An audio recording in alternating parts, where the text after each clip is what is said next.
para ler hoje. O tema da palavra de hoje é uma igreja peregrina.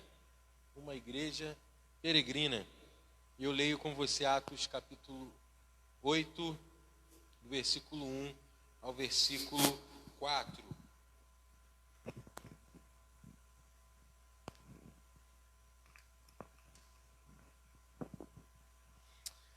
Amém?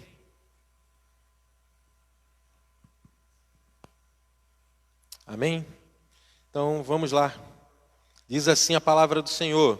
Conseguem, por favor, de novo, eu peço que se você identificar algum problema de áudio, você vai dizendo aí que o pessoal vai corrigindo. O texto diz assim: E Saulo estava ali, consentindo na morte de Estevão. Naquela ocasião, desencadeou-se grande perseguição contra a igreja em Jerusalém.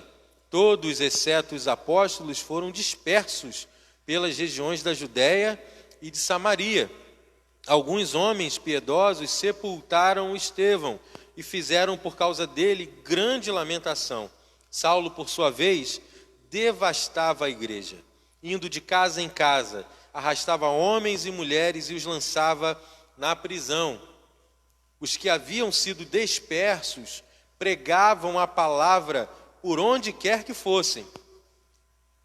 Os que haviam sido dispersos pregavam a palavra por onde quer que fossem. Amém. Que o Senhor nos abençoe com a sua palavra. Eu quero falar com você hoje sobre esse tema de uma igreja peregrina, uma igreja que não está presa a nenhum lugar. Eu queria começar falando com você, contando para você uma história. Queria contar para você uma história. Certa vez um missionário estava perto de uma floresta. Foi quando ele observou que um monge se achegava em direção a uma montanha que tinha ao final daquela floresta. O monge caminhava e depois de observar que o monge estava se dirigindo àquela montanha, esse missionário perguntou o que ele iria fazer naquela montanha. Ao que o monge respondeu dizendo o seguinte: eu vou lá para falar com Deus. Eu vou subir a montanha para falar com Deus, para encontrar Deus lá em cima. E depois de perceber que o missionário fazia algumas perguntas, inquieto com aquela resposta do monge, o monge lhe perguntou também uma coisa. Ele disse: por que você está tão admirado? Na sua fé, entre os cristãos, vocês não sobem ao monte para falar com Deus? Vocês não sobem o monte para encontrar Deus? E o missionário então respondeu para ele: não. Para nós cristãos, não somos nós quem subimos a montanha para encontrar Deus. Foi Deus quem desceu a montanha para nos encontrar e para falar conosco. Essa pequena história ilustra, de certa forma, algumas perguntas que são feitas hoje, nesse período de quarentena, onde as igrejas estão com as portas fechadas. E aí eu quero dizer para você que eu entendo que Deus está nos dando uma grande oportunidade de repensarmos algumas coisas. Eu sei, e a palavra de Deus diz isso para a gente, que uma das coisas que a gente não consegue reaver é a oportunidade perdida. E como pastor de uma igreja, eu percebo que esse momento onde nós estamos impedidos de nos reunirmos no templo, essa é uma grande oportunidade para nós refletirmos sobre a dinâmica da igreja e a sua natureza peregrina. E essa história que eu acabei de contar para você ajuda a gente a pensar sobre algumas perguntas, a refletirmos sobre algumas perguntas, como por exemplo, onde Deus está? Essa é uma pergunta que normalmente se faz. Onde Deus está? Uma outra pergunta que essa história nos desafia a refletirmos é onde Deus age. Em que lugar Deus está agindo? Em que lugar Deus faz as suas coisas, Deus faz as suas obras, Deus realiza os seus milagres? É naquele lugar que foi anunciado na televisão que foi anunciado numa placa. Onde é? É no templo? É no templo dos milagres? É onde? Onde é o lugar onde Deus age? Mas eu também percebo que a gente precisa perguntar através de quem Deus age. A gente está num período onde estamos sendo desafiados a cultuarmos em família, onde o pai de família está sendo desafiado a pastorear sua casa como nunca antes, onde a mãe de família está sendo desafiada a discipular os seus filhos como nunca antes, talvez. Então, o que a gente pensa sobre essas questões? Essas perguntas que são bem pertinentes, elas fazem a gente refletir. Mas antes da gente avançar em direção a essas perguntas e tentar mencioná-las de forma geral, eu queria situar você no que está acontecendo nesse texto que nós lemos. Atos capítulo 8, o que acontece? Qual é o contexto que gira em torno desse capítulo 8 do livro de Atos? O que está acontecendo ali? Então eu queria tentar mencionar e resumir isso para você de forma muito objetiva. Em Atos capítulo 1, a gente percebe que Jesus está sendo elevado aos céus. Atos capítulo 1, versículo 11, os anjos anunciam para os discípulos que da mesma forma que ele subiu, um dia ele voltaria. Mas a gente percebe que enquanto ele sobe, ou um pouquinho antes dele subir, Jesus dá uma missão para a sua igreja. Ele diz: vão por todo o mundo, preguem o evangelho. A gente percebe ainda que no capítulo 3, a partir do capítulo 3 de Atos, depois daquela cura do paralítico da porta do templo, que Pedro e João, indo orar, dizem para o paralítico: nós não temos ouro nem prata, mas o que temos isto te damos, em nome de Jesus Cristo, levanta e anda. Depois deste milagre, que a multidão então começa a observar que os discípulos realizam atos poderosos, começa um clima de hostilidade dos judeus em relação à igreja que estava nascendo. Mas esse clima de hostilidade que começa no capítulo 3, ele vai se estendendo até que no capítulo 8 a gente percebe que, na verdade, há uma perseguição generalizada, de modo que a igreja está impedida de ir ao templo, de modo que a igreja está impedida de se reunir em seus grandes ajuntamentos, e eles então são dispersos, na verdade são dispersos por todo o mundo daquela época, por todas as regiões circunvizinhas. Então, o que está acontecendo aqui? O que a gente precisa perguntar nesse momento? A gente precisa fazer uma pergunta: essa dispersão da igreja, esse momento em que a igreja é espalhada por causa da perseguição, isso produz algo bom ou produz algo ruim? Isso é bom ou ruim para a igreja? A igreja não podia mais ir ao templo de Jerusalém. Corria o risco de serem mortos. Eu não estou querendo aqui comparar a perseguição da igreja com a situação que nós vivemos hoje em relação à disseminação do vírus. Mas eu quero que a gente pense, de certa forma, como que a gente pode encontrar alguma relação entre esses dois eventos, entre essas duas circunstâncias, para que a gente tire lições a respeito disso. Então, isso é bom ou ruim? A igreja está impedida de ir ao templo, de cultuar de forma coletiva, e aí a resposta para isso, para mim, fica sujeita à seguinte questão: o porquê e para que a igreja foi criada. Sabermos se é bom ou ruim a igreja ter passado por esse momento em Atos dos Apóstolos depende de nós entendermos o porquê da igreja, ou também o para quê da igreja. Qual é a sua natureza, qual é a sua missão, qual é o seu objetivo. Então eu queria chamar você a repensarmos de forma geral a caminhada do povo de Deus na Bíblia. De que maneira Deus se relaciona com seus filhos. E eu quero chamar a sua atenção em primeiro lugar para o livro de Gênesis, capítulo 1 e capítulo 2. Quando Deus cria o homem, coloca-o no jardim, homem e mulher, e com os dois, Deus vai se relacionar face a face.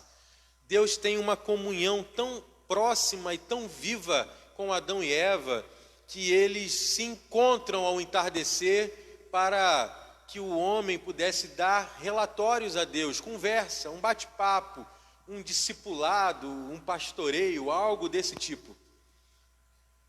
Mas a gente sabe que esse nível de comunhão ele é interrompido por causa do pecado de Adão e Eva. O homem peca, a mulher peca e eles são expulsos do jardim. Mas Deus não desiste do seu povo, porque desde a eternidade, quando Deus planejou nos criar, Ele planejou nos criar para que Ele nos desse de si mesmo. Ele planejou nos criar para que Ele nos desse a bênção de podermos nos relacionar com Ele. Então esse Deus que não desiste dos seus filhos, mesmo depois do pecado do primeiro homem, Ele inicia uma trajetória de construir, de constituir para si um povo. E em Gênesis capítulo 12, Ele chama um homem chamado Abraão, e diz: Abraão, a partir de você farei uma grande nação, vocês abençoarão aqueles que passarem pelo seu caminho, vocês serão uma bênção para todas as nações.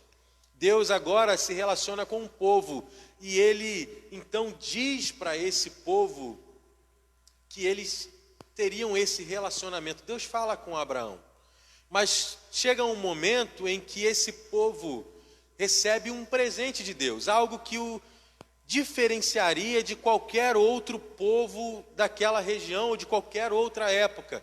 Deus, na caminhada do povo pelo deserto, Deus dá uma bênção para aquele povo. Ele diz: eu vou habitar no meio de vocês, eu farei morada no meio de vocês, então construam um tabernáculo. O tabernáculo era uma tenda, uma espécie de templo móvel, e Deus coloca aquele templo, dá uma ordem a Moisés, diz: Moisés, coloque esse templo, esse tabernáculo, coloque esta tenda no meio do acampamento, para que fique claro para todo mundo que o Deus de vocês habita no meio do povo. Outra vez a gente percebe Deus se dando em relacionamento com o seu povo. Aquilo que Ele tinha dado a Adão e Eva e que tinha sido quebrado por causa do pecado, Deus o tempo inteiro tenta resgatar. E Ele vai resgatar, e Ele faz isso, mas Ele vai fazendo isso e mostrando o seu interesse em se relacionar com o seu povo de forma gradativa. Até que chega um momento em Êxodo capítulo 40, onde a coluna de fogo entra no tabernáculo, a nuvem de fumaça, entra no tabernáculo, simbolizando que Deus estava habitando aquele lugar. E como funcionava o tabernáculo? Simplesmente como um acampamento. O povo levantava acampamento, eles desmontavam o tabernáculo, e a ideia é: Deus acompanha o povo no seu caminho. Mas não só isso, Deus é quem vai determinando o caminho. Deus vai apontando o caminho, mas o tempo inteiro Deus está no meio do povo. Onde? Por onde o povo for. Em que lugar? Aonde o povo estiver. Mas a gente chega num outro momento. Primeiro livro das Crônicas, o capítulo 17, a gente tem uma narrativa onde Davi diz para Deus o seguinte: Deus, eu estou muito entristecido porque eu tenho um palácio e o Senhor mora numa tenda. E Deus usa o profeta Natã para dizer o seguinte: Davi, quando foi que eu pedi que alguém construísse uma casa para mim? Eu estou no meio de vocês. Quando foi que eu pedi para qualquer profeta, para qualquer sacerdote, para qualquer juiz, que vocês fizessem uma casa para mim? Deus, nesse momento, Ele está dizendo para o Davi: Davi, eu não quero uma casa, eu não quero que você construa um templo, mas todavia eu vou abençoar a sua decisão. E a Bíblia diz que Deus faz uma ressalva: porém, Davi, não será você quem construirá essa casa. A partir desse momento, a gente entra na jornada de Salomão. Porque o texto de 1 Crônicas capítulo 17 diz que um dos filhos de Davi construiria a casa para o Senhor. Aqui a gente precisa entender isso de duas maneiras, porque Salomão ergue um templo, mas possivelmente, de forma que a gente não consegue dimensionar, essa palavra estivesse fazendo uma referência ao próprio Cristo, que ergueria um templo de relacionamento com Deus, não um templo físico, mas um templo espiritual. Mas num primeiro momento, Salomão ergue uma casa, um palácio, um templo magnífico. E agora, para os judeus, Deus tem um endereço fixo. Aquela história de que Deus está onde o povo estiver é interrompida por um momento. E as pessoas poderiam perguntar naquele momento, onde Deus está? E qualquer judeu diria, Deus está no templo. Deus está no templo. É lá que nós devemos ir para buscá-lo. É lá que Deus vai falar com a gente. É lá que as suas obras são realizadas. Deus está no templo. Isso avança até que no Novo Testamento, uma nova categoria de relacionamento com Deus é anunciada por Jesus. Em João capítulo 1, versículo 14, a Bíblia diz que o Verbo se fez carne e habitou entre nós. A ideia da palavra habitar é uma referência de novo àquele tabernáculo de Moisés. E o Verbo se fez carne e tabernaculou entre nós. Ele fez uma morada móvel. Como que é isso? Deus está resgatando no seu povo a ideia de que Ele não está num lugar. Ele está onde o seu povo estiver. E isso precisa ser mencionado aqui. Em Atos capítulo 1, versículo 8, nessa mesma perspectiva, Jesus diz para os discípulos, agora vocês vão por todo mundo e preguem o evangelho em Jerusalém, Judéia, Samaria e confins da terra. De novo, a gente está percebendo que aquela natureza peregrina que Deus incutiu no povo na caminhada pelo deserto, que eles eram guiados por Deus, caminhavam e podiam se perguntar, onde Deus está? Deus está entre nós.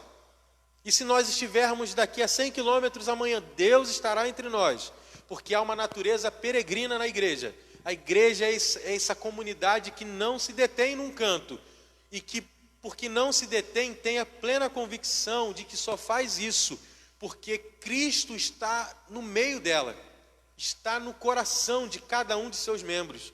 Deus não está no templo. Nós estamos aqui hoje celebrando essa noite, essa celebração aqui diante do Senhor através da rede, mas se alguém perguntasse, onde está Deus? Deus está aqui? Sim, porque nós estamos aqui. Mas Deus está na sua casa. Deus está aí onde você está. Essa natureza peregrina da igreja, ela precisa ser evidenciada. Quando acontece aquela perseguição em Atos capítulo 8, que foi o texto que nós lemos, a gente percebe que a igreja agora se vê impossibilitada de se reunir num lugar. Ela está sendo alertada por Deus. Pessoal, o lugar de vocês não é num canto, é em todos os lugares. Em todos os lugares. Espalhem-se.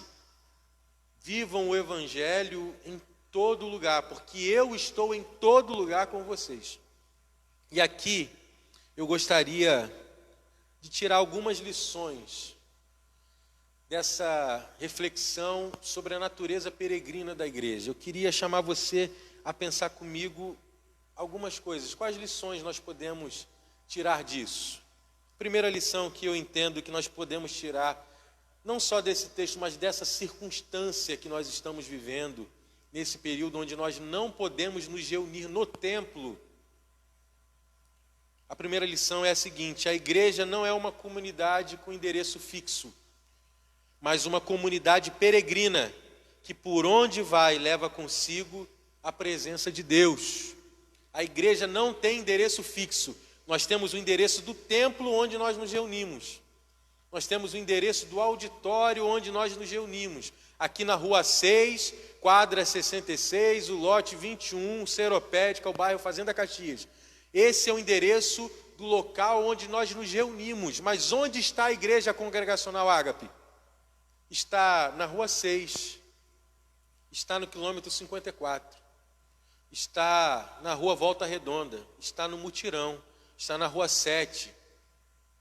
A igreja congregacional Ágape não tem um endereço definido, um endereço fixo. Porque a igreja de Jesus não pode ter um endereço fixo.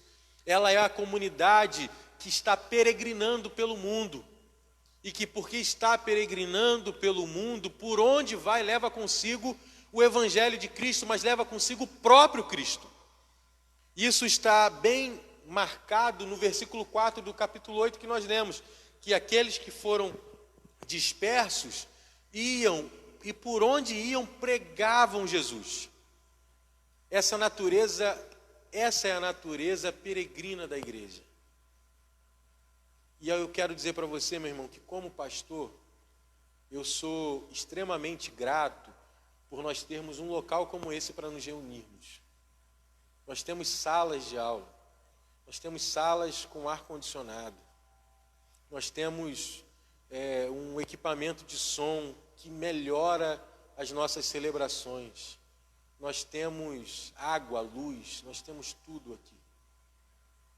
Mas eu dou graças a Deus que na sua imensa soberania permite que nesse tempo, enquanto eu sou pastor de uma igreja, a gente tenha que lidar com uma situação como essa. Eu dou graças a Deus, porque eu enxergo nessa conjuntura que nós estamos vivendo de isolamento por causa do coronavírus, uma excelente oportunidade para nós relembrarmos a natureza peregrina da igreja. Onde está a igreja de Jesus? Está onde está um crente. Aonde tem um crente servo, consciente da graça de Deus sobre a sua vida. Um crente entregue nas mãos do Senhor. Ali está a igreja do Senhor Jesus. E aí eu quero dizer para você, meu irmão, isso muda muita coisa. Muda em relação no nosso relacionamento com o vizinho. Isso faz com que a gente tenha que ser igreja ao socorrer um idoso que não pode sair da sua casa agora. Isso faz com que a gente tenha que ser igreja no trânsito de Seropédica, o trânsito de uma mega cidade como a cidade de Seropédica, que só quem transitou pelas ruas de Seropédica, Seropédica, só quem transitou por suas ruas sabe do que nós estamos falando. É por isso, e ali, em todos os lugares, que nós precisamos levar a igreja de Cristo. Então eu quero te dar uma notícia, meu irmão. Quando você vai ao supermercado, a igreja de Cristo está indo com você. Quando você vai ao seu dentista, a igreja de Cristo está indo com você. Porque Cristo está em você. Deus não habita em um templo, Deus habita no seu povo. Deus habita nos seus filhos.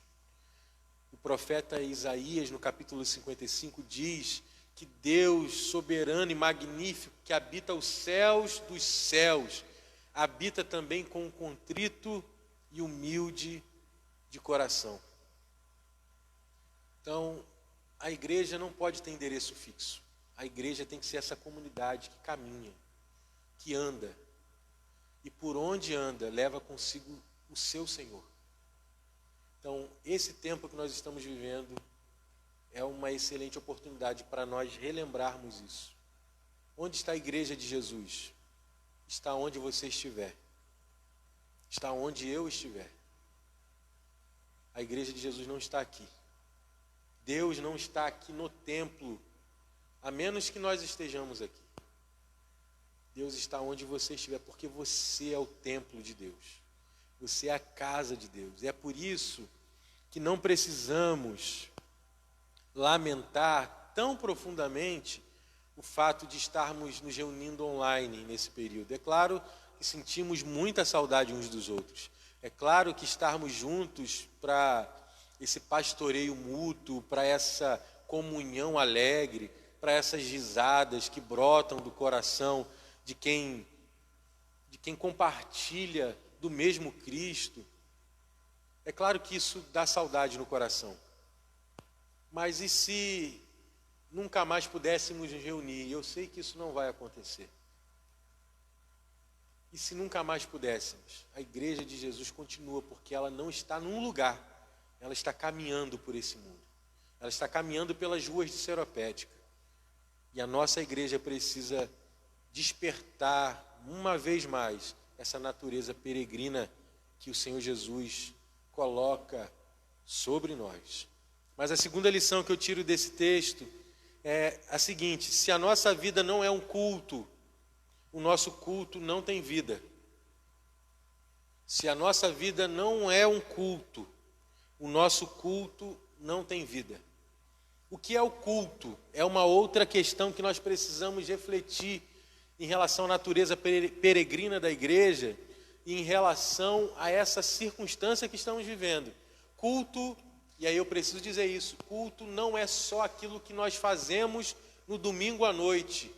Culto é a vida de alguém quebrantado e entregue ao Senhor Jesus. Muitas pessoas lidam com o culto da seguinte maneira: eu venho ao culto de domingo, e aí eu vou resistir, eu vou me esforçar para suportar a semana, para fazer o mínimo de coisas erradas possíveis, para que no domingo que vem eu me ajuste com Deus outra vez. Pode parecer brincadeira, mas muitos daqueles que ouvem essa mensagem têm essa mentalidade, ainda que inconscientemente. O culto para nós não pode ser aquilo que nós fazemos quando estamos reunidos apenas. Isso é uma parte do culto. E aí eu quero te dizer, inclusive, que é a menor parte do culto. A menor parte do culto. O culto é tudo o que acontece de segunda a sábado, de segunda a domingo, antes de nós nos encontrarmos de novo. O culto é a maneira como eu me comporto na vida. Culto tem a ver com a maneira como eu trato as pessoas. Culto tem a ver com a maneira como eu me relaciono com o meu próximo. Culto tem a ver com a maneira como eu cuido da minha esposa. Culto tem a ver com a maneira como eu cuido dos idosos da minha família num tempo como esse. Culto tem a ver como eu me relaciono com os parentes da minha esposa, ou como a minha esposa se relaciona com os meus parentes. Isso é culto, porque culto é tudo. O culto não começa no domingo 19 horas ou 18 horas e termina depois de 1h30 de celebração. O culto iniciou quando nós entregamos a vida ao Senhor Jesus. E eu não sei se há relógio no mundo capaz de contar a durabilidade desse culto que a igreja do Senhor Jesus está prestando a Ele. Porque desde sempre a igreja está cultuando ao Senhor. Essa compreensão de culto, ela precisa me movimentar a tomar atitudes diferentes. Eu não posso me relacionar com Deus com essa mentalidade presa a um local fixo, a um dia fixo, a um dia determinado. O domingo na Bíblia é o dia do Senhor apenas porque Cristo ressuscitou no domingo. Não existem dias mais importantes do que outros.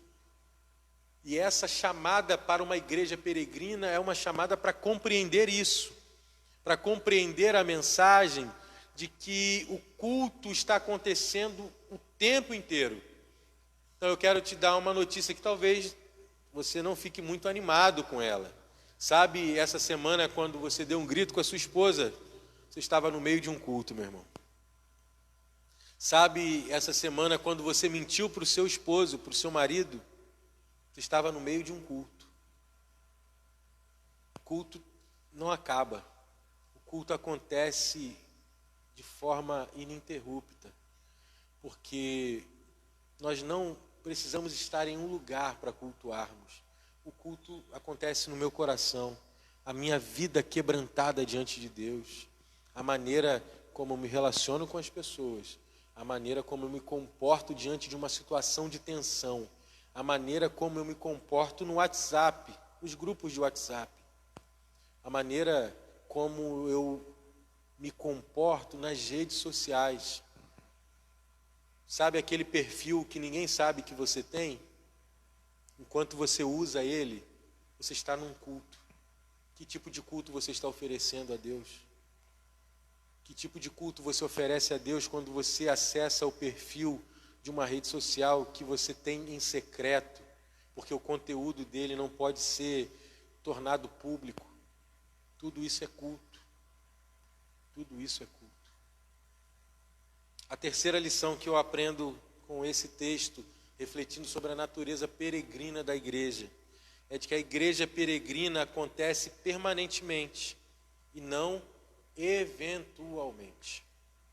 Aqui a gente precisa tirar um peso das nossas costas, porque algumas pessoas estão sofrendo tão profundamente com o fato de não podermos nos reunir. E de novo, não me entenda mal, eu também estou ansioso pelo momento de reencontrar o pessoal dessa comunidade, de poder abraçá-los de novo, de poder encontrá-los sem ter que manter distância. Mas a igreja não é um evento que tem dia e hora para acontecer. A igreja é permanente. E ela é permanente porque nada pode destruí-la, nada pode impedi-la.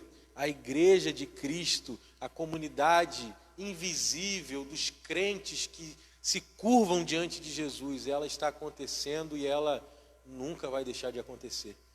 Um dia nós mudaremos, talvez, de dimensão. Nós estaremos frente a frente com o Cordeiro. Mas até lá, não encare a igreja, o seu relacionamento com Deus, como algo eventual. Culto não é um evento, igreja não é um evento. Igreja é algo permanente. Permanente, que está acontecendo hoje, que vai acontecer amanhã, quando você tiver que dar uma corridinha no mercado. A igreja de Jesus acontece o tempo inteiro. E aí eu quero dizer para você, meu irmão, nós precisamos assumir essa natureza peregrina da igreja. Você precisa levar Jesus por onde quer que você vá. Nós precisamos assumir essa natureza de que Jesus não mora num lugar, Jesus mora em nós. Jesus está habitando em nós, e por onde quer que eu vá, o tabernáculo de Deus, que é o meu coração, ele está levando consigo a presença do Senhor Jesus. Então, essa semana, eu não sei o que nos espera essa semana em relação a toda essa paralisação. Tudo indica que ela vai perdurar por algum tempo ainda, mas eu quero dizer para você que a gente precisa lembrar, que Jesus está conosco por onde quer que a gente esteja. Louvado seja o nome do Senhor. Amém? Eu queria encerrar fazendo um desafio para você. Deus quer caminhar com você, meu irmão. Deus quer caminhar com você. E eu queria orar com você, em primeiro lugar, que está precisando assumir um compromisso com Jesus. Deus está te chamando para uma caminhada. Essa caminhada envolve a sua vida entregue nas mãos dele. Talvez você seja um desses que deseja de forma intensa que Deus esteja com você, que Deus esteja onde quer que você esteja, mas não porque Ele está seguindo e lhe obedecendo, mas sim porque você está indo pelo caminho que Ele aponta para você. Se você quer tomar uma decisão diante de Jesus, como quem diz: Senhor Jesus, eu preciso ser um desses que por onde vai, carrega consigo a presença do Deus eterno, eu queria orar com você. Mas eu queria fazer um segundo desafio. Eu desafio você que é um servo de Deus, que faça a seguinte oração: Deus, por sua infinita misericórdia, vem caminhar comigo e me ensina a fazer da minha vida um culto agradável ao Senhor, de modo que o Senhor seja glorificado e as pessoas sejam abençoadas com aquilo que eu sou, com aquilo que eu falo. Meu desafio para você se você não entregou a sua vida a Jesus ainda, que você o faça nesse momento. Aí onde você está, talvez você esteja perguntando, mas eu não preciso de uma igreja, de um templo para isso? Não, porque Jesus está onde você está. Jesus está onde há um coração quebrantado. E se você está com o seu coração quebrantado, Jesus está aí com você. E eu desafio você, que é um servo de Deus, a assumir um compromisso de alguém que vai cultuar a Jesus na vida, que vai fazer das suas relações aí fora, do seu relacionamento, da maneira como você se comporta na cidade, um culto a Deus, da maneira como você se comporta na sua casa, da maneira como você se relaciona com a sua esposa. Você vai fazer disso um culto a Deus. Vamos orar? E eu oro pedindo que o Senhor nos abençoe e nos conduza nesse caminho. Senhor, se existe alguém aqui conectado a essa transmissão, que está assumindo esse desejo de servir ao Senhor, de entregar a sua vida ao Senhor, para que seja a morada do Deus Altíssimo, para que não só tenha que ir a lugares, como aquela pessoa que pensa que se eu for em tal lugar, talvez lá eu encontre Deus. Talvez essa pessoa esteja precisando compreender que o que vale a pena de verdade, o que faz sentido de verdade, é entregar a vida ao Senhor Jesus, para que o Senhor Jesus esteja onde nós estivermos. Que se existe alguém que está entregando a sua vida ao Senhor Jesus neste momento, ou no período que essa transmissão ficar sendo reproduzida na internet, que haja um momento de quebrantamento, e que a graça do Senhor, que é sublime e incomparável, alcance esse coração neste momento. Eu oro também por aquele servo e serva do Senhor Jesus, que assim como eu deseja fazer da sua vida um culto agradável ao Senhor. Que o Senhor Jesus nos ajude nessa caminhada. Nós dependemos do Senhor para isso. Nós dependemos da ação do Teu Espírito em nossa vida, em nosso coração. Nos ensina isso, Senhor. Nos ajuda nessa jornada. E que a graça e a paz do nosso Senhor e Salvador Jesus Cristo, o amor de Deus e o consolo do Espírito Santo nos acompanhem por onde quer que nós estejamos. Porque o Senhor caminha com a Tua igreja. A igreja que é uma igreja peregrina. Hoje, sempre e onde quer que ela esteja. Amém e amém. Que o Senhor te abençoe, meu irmão. Eu queria dizer para você que se você agora ou num futuro breve estiver ouvindo essa mensagem, você for um desses que está dizendo, eu quero entregar minha vida ao Senhor Jesus, eu incentivo você a fazer contato com a gente pelas nossas redes sociais. Nós vamos estar atentos nesses próximos dias para identificar se existe alguém que está fazendo esse contato. Que o Senhor te abençoe e que esse tempo de reclusão em casa seja um tempo para valorizarmos as coisas importantes na nossa vida, em nome de Jesus. Amém.